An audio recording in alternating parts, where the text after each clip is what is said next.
Wayne Dyer was an American motivational speaker and self-help author. He started off as a high school guidance counselor and eventually built a thriving private therapy practice.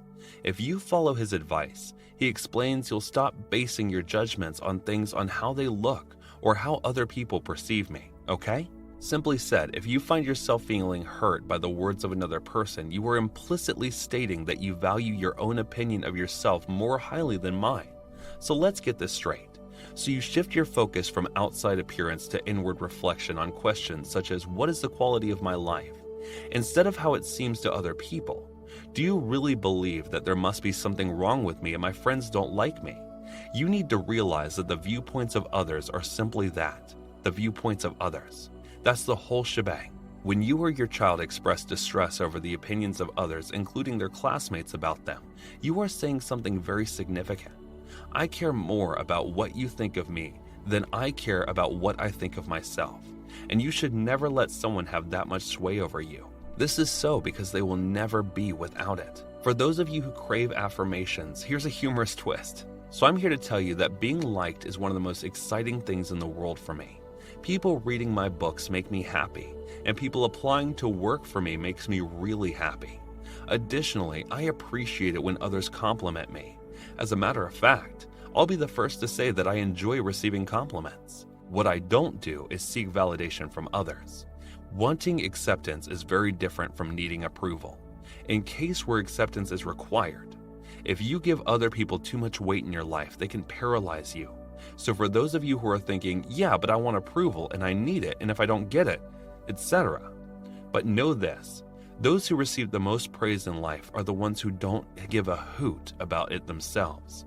The people who are constantly seeking approval are the ones who receive the least of it. That's why, in the contradictory sense that I'm describing, seeking validation requires giving up the same things you seek. Consider who you look up to most and why. Consider the individual who has the greatest degree of social acceptance. You'll notice that this person gives a hoot about what other people think of them. They're too preoccupied with existing to give tabs on the going on around them. If you move boldly in the direction of your aspirations and make every effort to live the life you have envisioned for yourself, the rose promises, you will achieve a level of achievement that is unimaginable in normal circumstances. That's why it's not possible to achieve success in this world, because success is an inward journey. You can expect to acquire what you want out of life. Success is something you bring to everything you do. And when you do, you can confidently move on doing what you know makes the most sense based on your inner signals and discard the unnecessary debris along the way. A single moral consideration is that you should never restrict another person's freedom to act independently. Every person has the inherent right to move forward unafraid of the pursuit of their own goals. When you go against this, you go against the very principle of the cosmos, the very nature of the universe, which is cooperation and harmony. And as a result, success will start to chase you, and it will come to you and arrive in quantities you could never have imagined. Things will begin to occur in your life that you could never have imagined. You'll see it when you believe it in the working title of the book I'm now writing.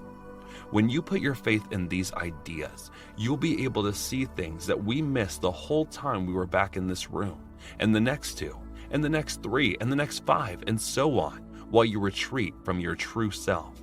Things will begin to occur in ways that you are never imprisoned as long as you are returning to your universal nature, harmony with yourself, in cooperation with the rest.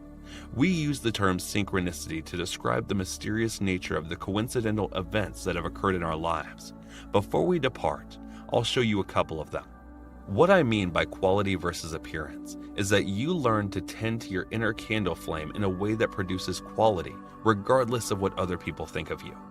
Maslow's limited definition of self-actualization, people who claim to be independent of the approval of others, then turn out to be just that. They are too preoccupied with confidence moving forward, with common sense actions that bring success to change their baby's diaper, and bringing their weeding skills to the table to work as well.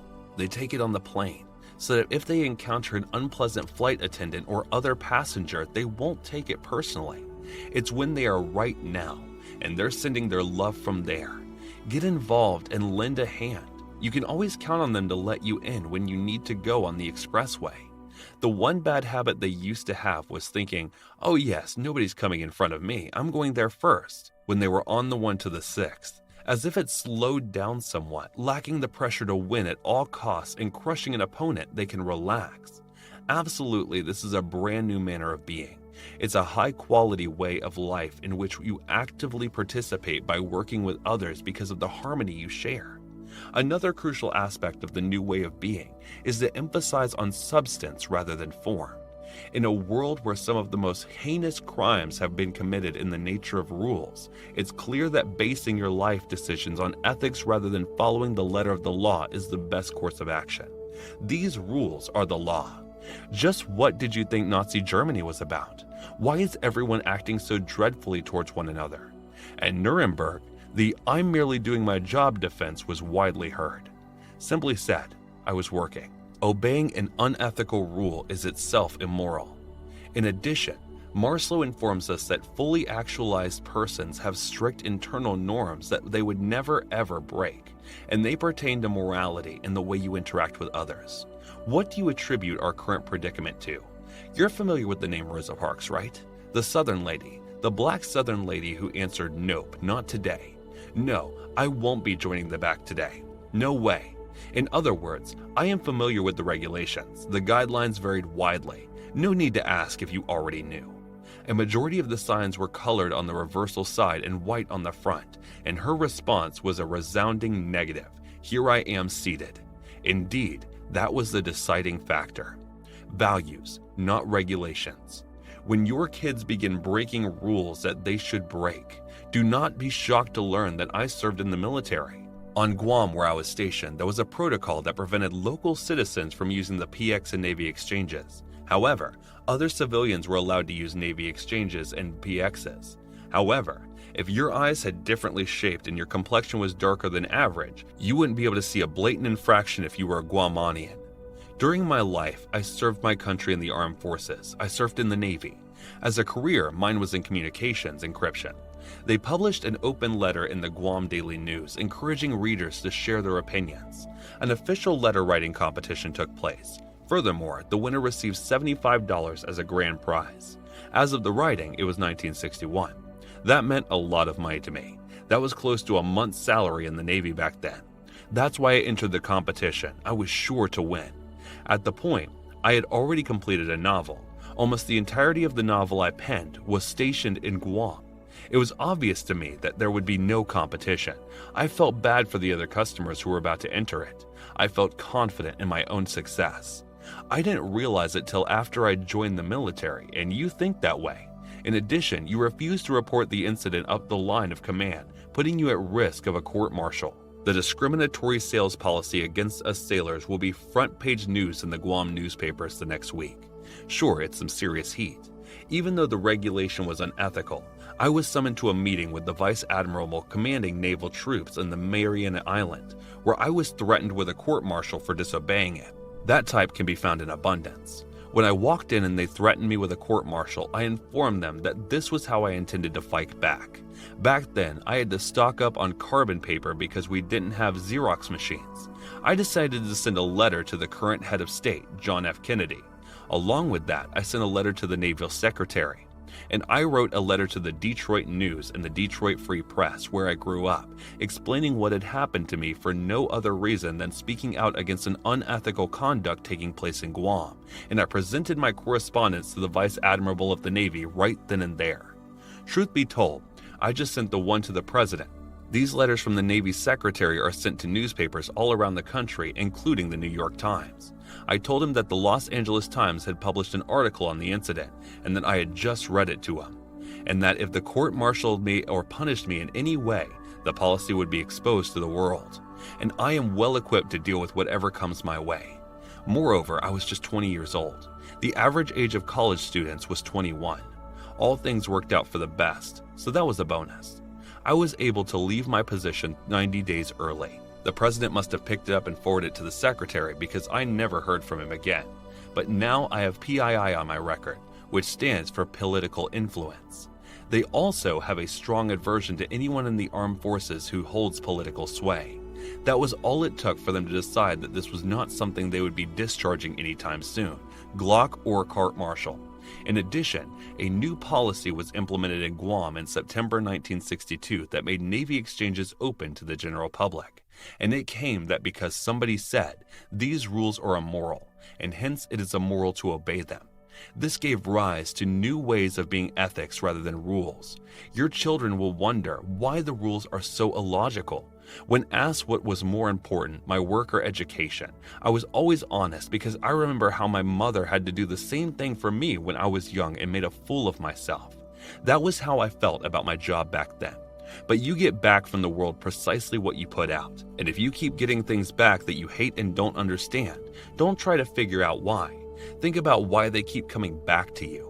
And as you begin to take responsibility for your actions, you'll experience profound changes, a new way of being rather than rules, ethics, another new way of being, rather than spending your life searching for achievements and externals. Rather than focusing on success, you should try to acquire knowledge simply for the purpose of learning. For the sake of knowledge, in a context in which you don't have to collect a lot of merit badges. You go to school, explore the world, read, etc. because it makes sense to you, not because of what somebody else is going to put on a transcript or where you're going to appear in a chat list. We have a responsibility to instill in our children a love of learning and an appreciation for logic and reason, as opposed to simply giving up and giving in. We live in an achievement-oriented society, which suggests that people are valued and ranked according to the number and significance of their accomplishments rather than their level of knowledge. Higher blood pressure, ulcers, premature death, and even disease like cancer are beginning to be linked to the kinds of stress that we have. But most people fall into that trap and are stuck in a never-ending cycle of trying to go ahead at any cost. In addition, this is a flawless universe. There's no pressure involved. People are the only thing that adds stress. And when you put so much emphasis on winning and staying ahead of the competition, you lose sight of what success is all about. Objectives are not necessarily bad. You find yourself deeply in love with them. That's the catch though. The inability to adapt and change is to blame. If you're working toward a specific goal, say $1 million in the bank or a promotion that would allow you to buy 2 cars, then you're already well on your way. What you're doing is called striving, and it means to get closer to your objectives. When you reach your goal, you realize that trying is a depressingly low state of being. After all, if you're only ever known how to go somewhere by driving, you'll never be able to shake the more sickness.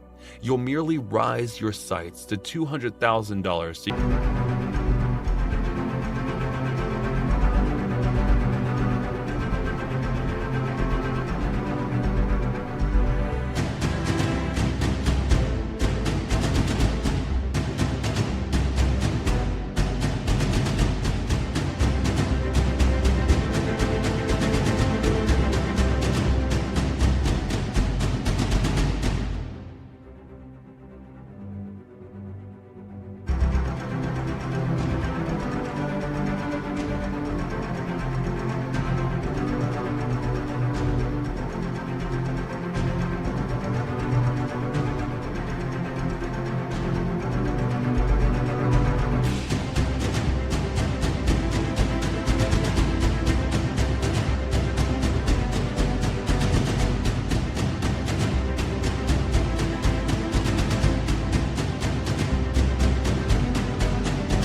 buy more automobiles, a bigger house, more wives, and younger wives.